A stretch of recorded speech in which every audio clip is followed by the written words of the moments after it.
Bangkok, the United Nations Human Rights Chief has raised the possibility of Myanmar's civilian leader Aung San Suu Kyi being charged over atrocities against Rohingya Muslims.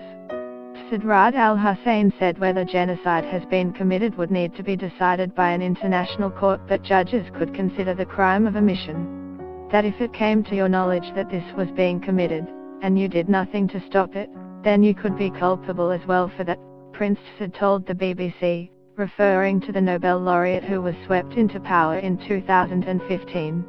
Suu Kyi has been widely condemned for her government's failure to protect 1.1 million Rohingya while refusing to acknowledge that any atrocities have been carried out by her country's military.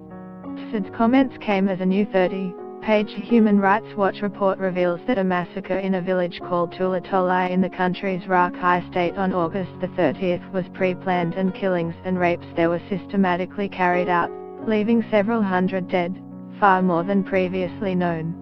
Human rights lawyers say they intend to initiate international court action over the massacre, the worst known atrocity among many that has forced almost 650,000 Rohingya to flee Rakhine for Bangladesh since August.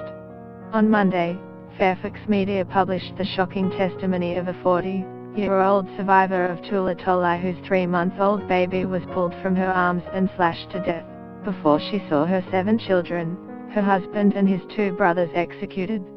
Get the latest news and updates emailed straight to your inbox. By submitting your email, you are agreeing to Fairfax Media's terms and conditions and privacy policy.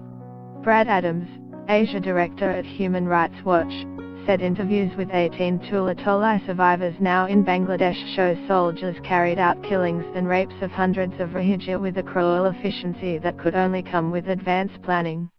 The report describes in detail how Myanmar soldiers trapped villagers along a river bank and proceeded to kill and rape men, women and children and torch the village.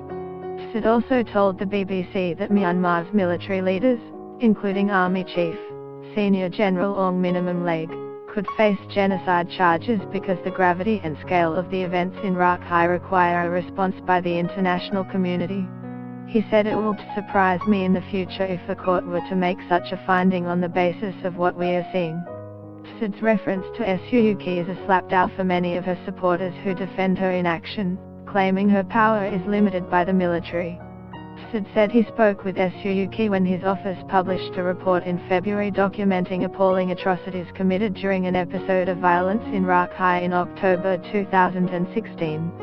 I appealed to her to bring these military operations to an end, he said. I appealed to her emotional standing, to do whatever she could to bring this to a close, and to my great regret it did not seem to happen. Said criticized Suu Kyi for refusing even to acknowledge the term Rohingya, which Rakhine Muslims use to self-identity. To strip their name from them is dehumanizing to the point where you believe anything is possible, he said.